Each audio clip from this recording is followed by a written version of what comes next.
Morning, everybody. How we doing today? I can't seem to figure out why my phone's doing that inversion thing. I looked at all the settings I can find, and it doesn't seem to want to. I mean, if I remember, I could fix it in my editing program and flip it, but it's just one of those extra steps. And if I'm not paying attention when I'm doing it, I've done it 100 times, 500 times almost. I don't recall that to do it. So eventually, I have to have my wife look at my phone, but she's so busy nowadays, she doesn't get a lot of time. Happy Mother's Day, everybody.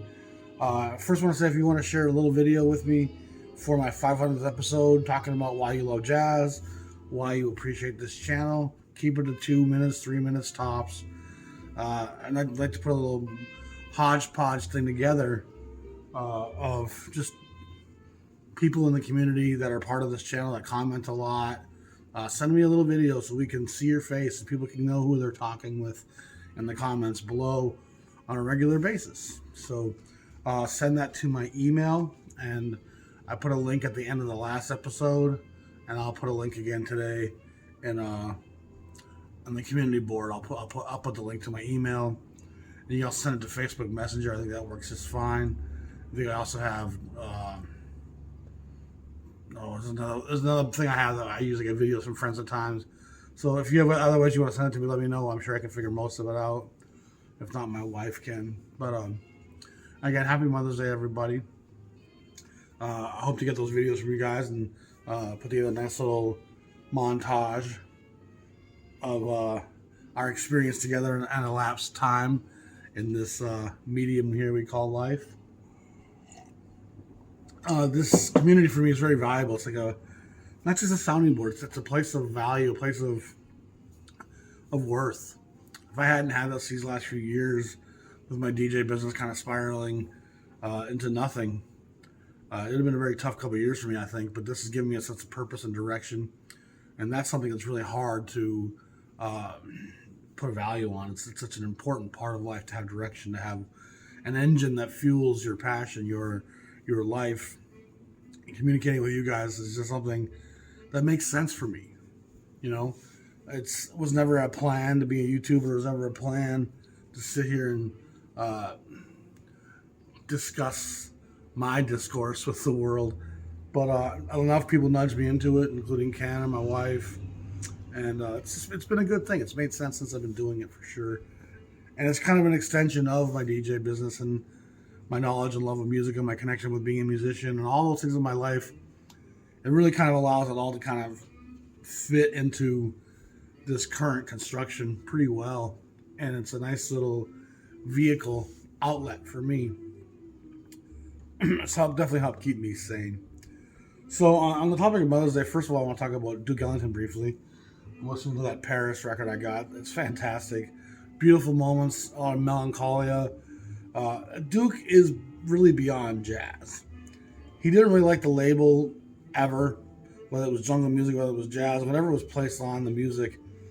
He made Ellington music. He didn't really adhere to labels, follow trends.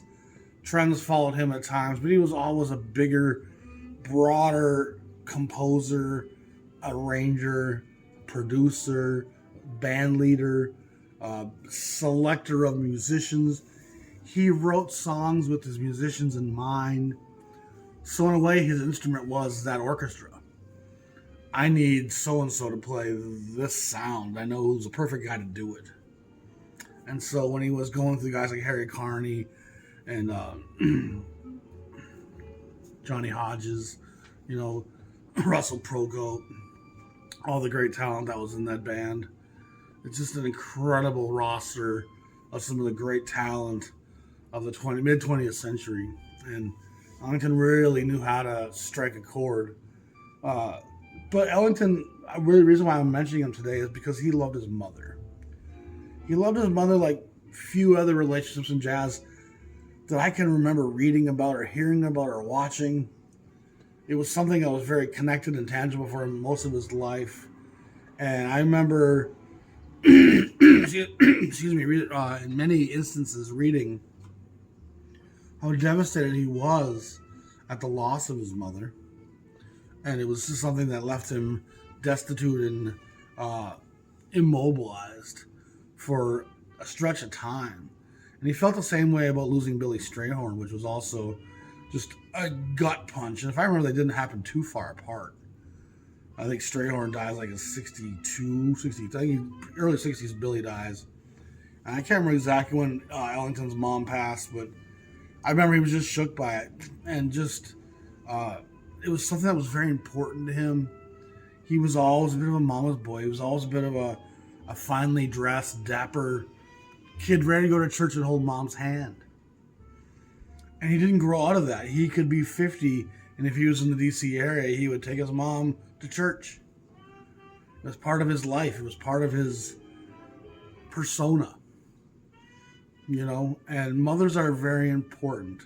And my mom, who I'm going to talk about here for a minute, is a special gal. She was an artist. She was a teacher at a young age before she started having children. She's a intellectual person, but she's also very spiritual and to the point of being a fundamentalist evangelical, which doesn't always jive with intellectualism. And so sometimes faith and belief conflict. And I think in her life, being the mother of 4 boys, faith kind of takes over the helm. It was an easier choice. There's less thinking to do. And you're already pretty busy when you're the mother of 4 and a wife to her husband as well, to my dad, who passed away sadly 3 years ago now. But happy Mother's Day, Mom. You did an incredible job. And being a parent is the most difficult job on the planet. You want nothing more than your kids to take on your good things and to kind of ignore your bad traits.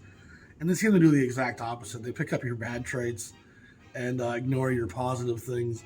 And my experience as a step-parent has been a mixed bag. Being a step-parent's a hard task. And some days you're proud of the work you've done. Other days you can tell that they know I'm not their birth parent, and their disregard for my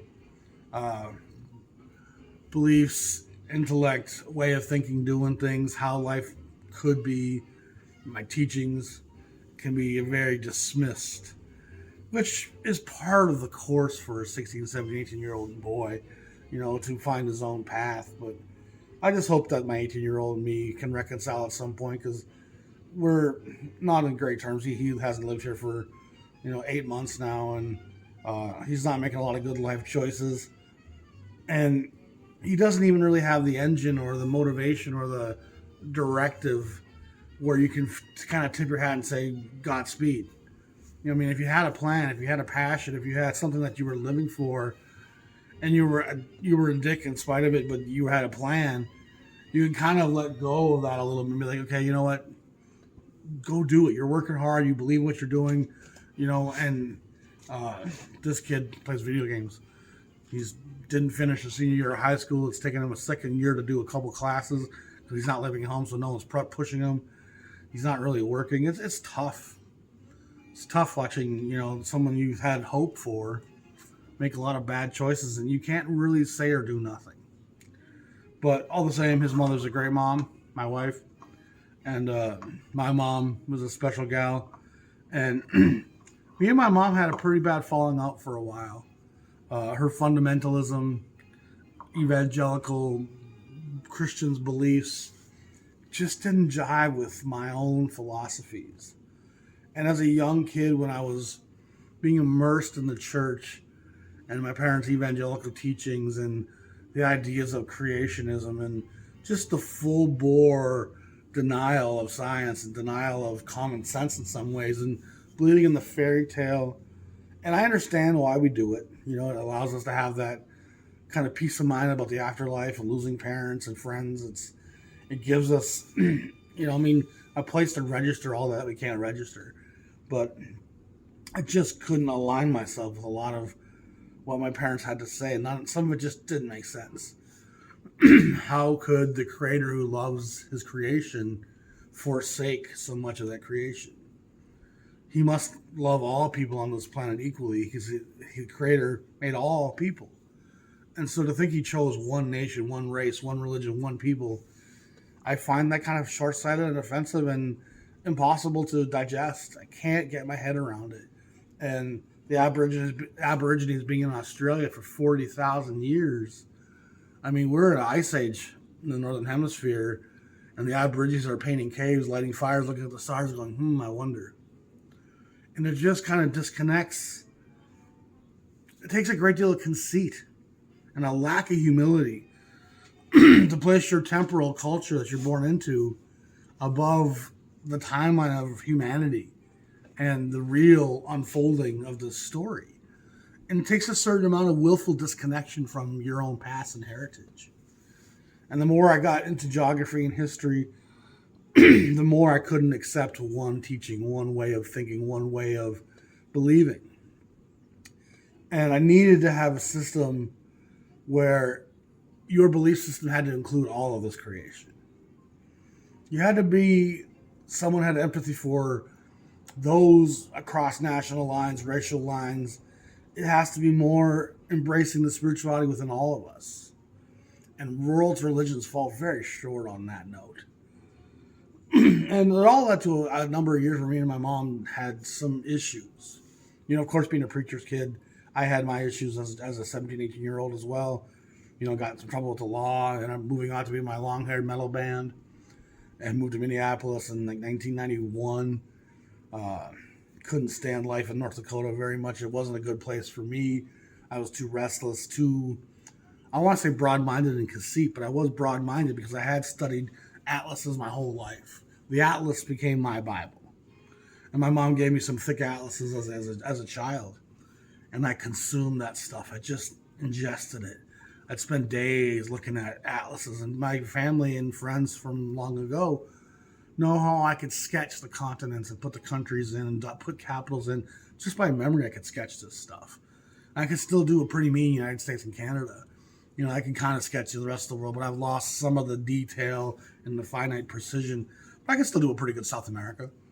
You know, I mean, Asia is still tougher. I can kind of do Africa, but the lines there, I haven't remembered all that stuff. You know, but it all was part of my perception, part of my reality, part of my connection to who I must be. There's no way the human migration can exclude big pockets of that family. We have to be interwoven, interlinked. Our spirituality must embrace that.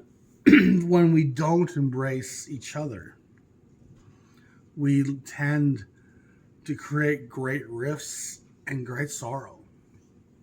And of course, that's where jazz comes in, because the division of race here in America led to 400 years of some of the greatest sorrow, and jazz becoming this elixir, this balm that kind of soothed that burnt flesh. And as jazz slowly starts healing those wounds, it starts to stitch the fabric of American culture together. And it's taken a full-blown effort on the part of the elite to keep us as divided as we maintain. You know what I mean? It's by design.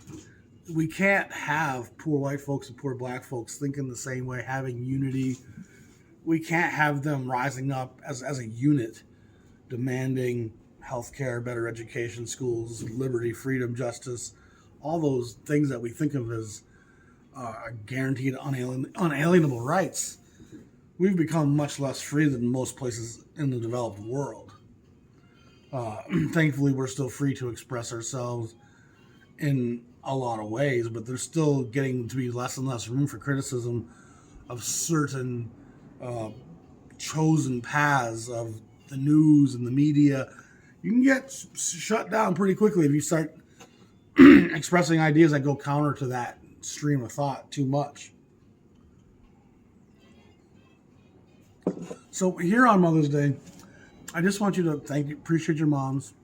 You know what I mean? Wish them all a happy Mother's Day from the Jazz Shepherd. It's a difficult job being a mom.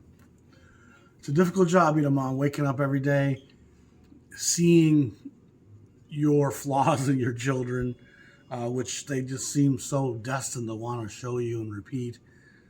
And it's just a strange phenomenon. And you see some of your positive things as well, but it's very tough. to process your weaknesses and bad choices and seeing your children make those same choices. And I think as a step parent, you're kind of relieved of some of that because you're not linked genetically. So some of those choices are different. And I think that's partly why it was hard for me, is to see my 18-year-old, 17-year-old not want to embrace my life choices and my belief systems, and to really kind of embrace his father's choices and lifestyle. And it's understandable on some level, but I spent so many years being there for him when his father was too busy playing video games, which is what he does 12 hours a day, every day. He's a grown child, their father, and he's been pretty absent from his kids' lives. And my youngest child, who's now 17, doesn't seem to care too much about his father. He was young enough when his dad walked out that it hasn't been a big part of his life. But the older one, who's not here anymore, he's really trying to desperately to get his father's approval. And his father is only happy to validate his decision to play games and not worry about school and your studies and working, because that validates his own choices. There's no judgment when your child's doing the same thing you are. And so you just got to kind of wait it out.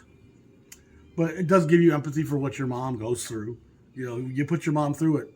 We all do at some level. And mothers and their daughters, that's even a more special dynamic. My wife and her mom, the unspokenables that go on between them that are spoken in glances and looks cast, and mothers and their daughters, that's a whole different ball of wax. At least mothers and their sons, there's usually a healing and a reconciliation, and of course we spend most of the rest of our lives trying to capture someone who loves us like our mom loved us. So it's a complicated dynamic, no question. But I just wanted to say Happy Mother's Day to everybody, and that I love you, Mom. Appreciate all the time and effort you put in. And I know we haven't always seen eye to eye, but we've had a good relationship the last, I would say, 20 years. We had a moment of reconciliation probably when I was nearing 30. And geez, that's 20 years ago. Like I said, I'm almost 50. But we had a moment of, open conversation and just kind of apologizing. And we both made mistakes. We both know it. And everybody does.